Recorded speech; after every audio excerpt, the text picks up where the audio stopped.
Yo, what's up guys, Nandra here. Welcome to another video. So for this video, it's going to be talking a little bit more about navigating through the fatigue matchup. This time it's going to be in a game where I know it's going to be a fatigue, so I'm going to start playing accordingly from the get-go. So I'm versus Blood. Now again, a lot of these controllable players they run full heal verse type decks where they just have an abundance of healing. Okay, so they have double Temptress, that's 10. They have triple Kiss, that's 6. That's at 16. They have triple Diabolic Drain, so that's 22. Triple Scarlet Sabrer, that's 28. And then I'm missing something. Oh, Massive the Black Deaths. They run at least 2, maybe 3. So that's 38, maybe 43. And then they also have Righteous Doubles as well, which, if it's Vengeance enhanced, that usually heals for 4. So it's it's about 52 healing in the deck. Oh, not 52. 46. 46 to 50 healing in the deck. That's actually gross. So as a result, because I'm playing Storm Dragon, but because I'm not playing, Dredzy Queen combo, I know I'm never gonna be able to kill this guy. So, I mean, I've been able to do it a few times in the past, but it's not worth my effort to try to kill him, because if I try to kill him, that's how I'm gonna lose. Okay, so I don't need to reduce his HP to 0. The only thing I have to do is just have the foresight that this game is gonna go to fatigue, and just make sure to draw a little bit less than he is. Now again, he's gonna be incentivized to want to play his Balfours and stuff like that, but that's fine. That's just easy bait up for me, because all I have to do is just maybe say play one less fervor than he plays Balfours, and I'm perfectly fine.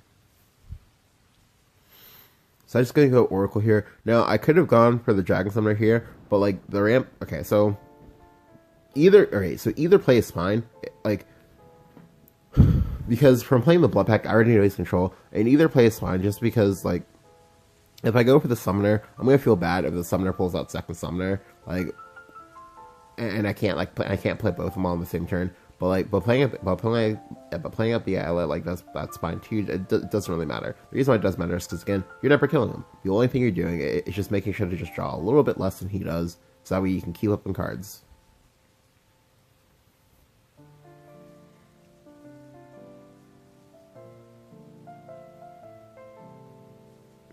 So you get Sybil from this. This is nice because it means I can just straight up just go to 10. That's fine. He kisses my summoner. That's also fine. I don't care. So next turn, I was expecting him to play Scarlet Super this turn. If he played the Scarlet Super this turn, that would have been a problem for me, because I don't have AOE to deal with it. But he doesn't. Probably because he didn't want to give me ramp. So that's fine. I can perfectly understand that, sort of. But this turn, I just get to go Sybil, trade. Now I have a 4/5. He needs to give me an Evo anyway. Feels great, man.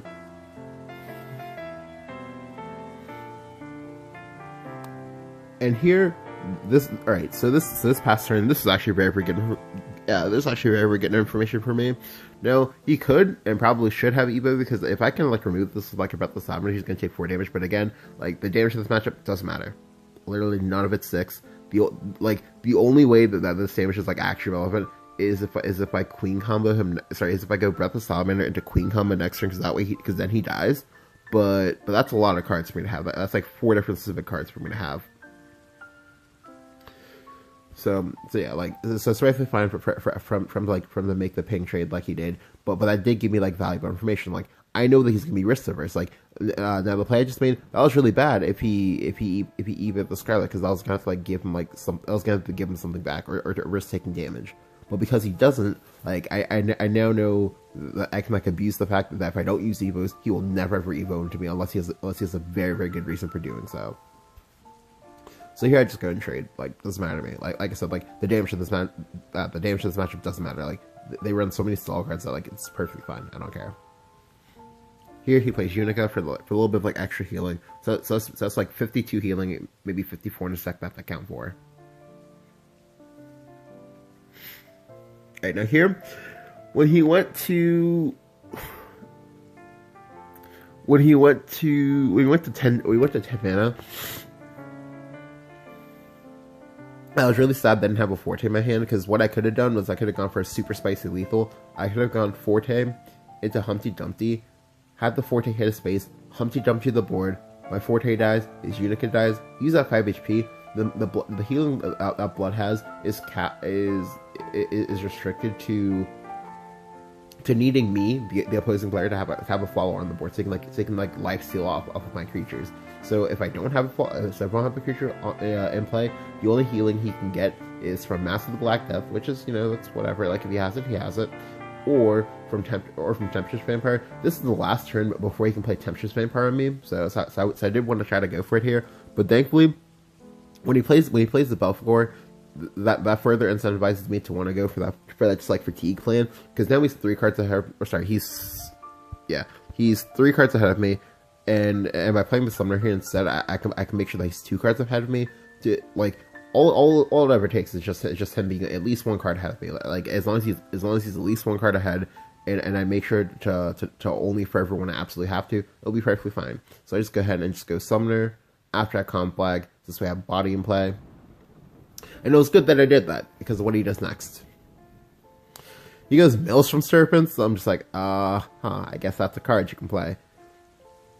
And here, he wisely evolves. If he didn't evolve, right, so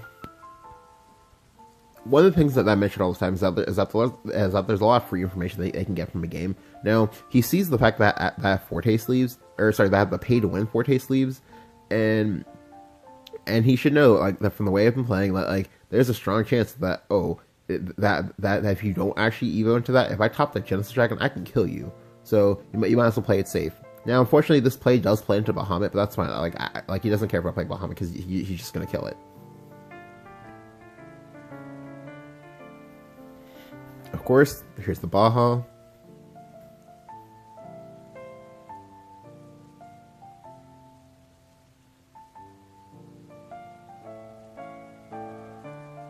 And here he goes Mass into Emeralda, like I expected. He's afraid of dying, which is fine. That's perfectly understandable. Although, if I was gonna kill you, I would have killed you last turn, but yeah. So here I just go Oracle to draw 1 more card. I believe I'm still 1 ahead of him. Yep, 1 ahead of him. So now I know that I will never play any of my draw 2 cards unless he plays another draw card. That's perfectly fine. I believe I've already played. Yeah, I've already played two of my Dragon Summoners, and I only have one more Oracle left in the deck as well. So that's fine. I'm not gonna see this card for a while. I'm not gonna feel the need to want to play draw. Now here he goes Temptress Vampire, and this is another good tell. I can tell he's getting patient because he uses Temptress Vampire in my face. He should know that there's no way he's gonna kill me. So he should have just been fighting for board, which honestly would have been a lot more annoying. But he doesn't. So now I get to play a Sybil for free, and I get to evo into something. I also get to pop his mask. So now if he wants to go back into Vengeance, he has to actually pay. He has to actually pay the life. So I just go and go face, pop the mask, play Sybil, evo over it. Now here I should have held the Ayla. The reason why I hold the Ayla here is because this is a board that he wants to use Revelation on. You know this because again he's risk averse. He doesn't want to give me that last evo. He's gonna do whatever possible to hold off and give me that last evo. So he just goes for the full 8 mana rev. It doesn't matter that he's passing turns because he knows that I can't kill him from this part. It's just a little bit too much for me to do.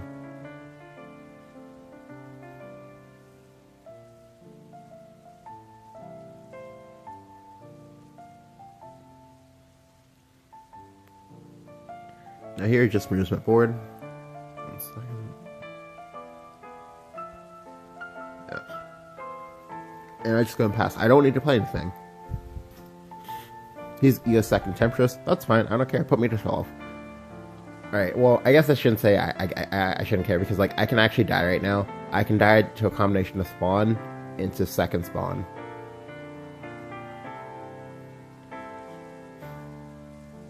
But I just go ahead and Sahakville that away. And here, again, he's getting desperate because he's playing Odin. Like right now, he's both impatient and desperate, and I can capitalize on that. all I have to do is just, keep playing it safe. Just keep playing it safe. But here, I make a misplay.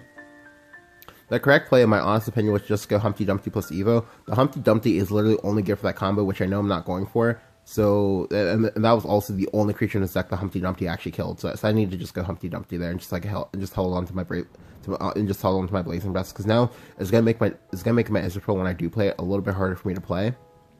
Because the good thing about Israel in this matchup is that if you can go Israel plus Evo plus Blazing Breath, and you get to not only kill something, but you also get to keep the Israel at 10 HP. At 10 HP, it automatically forces a revelation from him, and I definitely welcome that. Right. So here, when he goes for the Belphegor, he's now massively 5 cards ahead of me in fatigue. So now I'm allowed to play this Fervor, which is good because like I'm looking kind of low. Like I do need to top myself off a little bit. Now I'm looking for AoE, but I don't mind taking a little bit of damage first. So I go ahead and I just play the Conflag here. That was a pretty good top deck. If I hadn't seen that, I probably would just Fervored it maybe. But here, again, he's impatient because he's playing Bahamut here. Like he's playing Bahamut to force a response from me.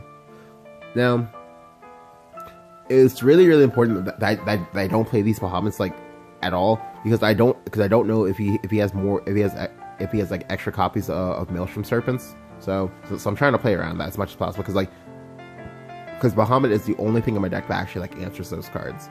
So here I just gonna go Fervor into Scyther.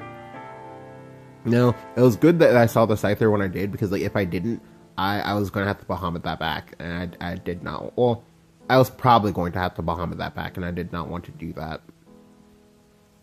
So here I go ahead and go Fervor. Now the Fervor is nice because I get to top myself off a little bit. Like I can afford to cast these because he's still 3 cards ahead of me in Vengeance, or sorry, in Fatigue.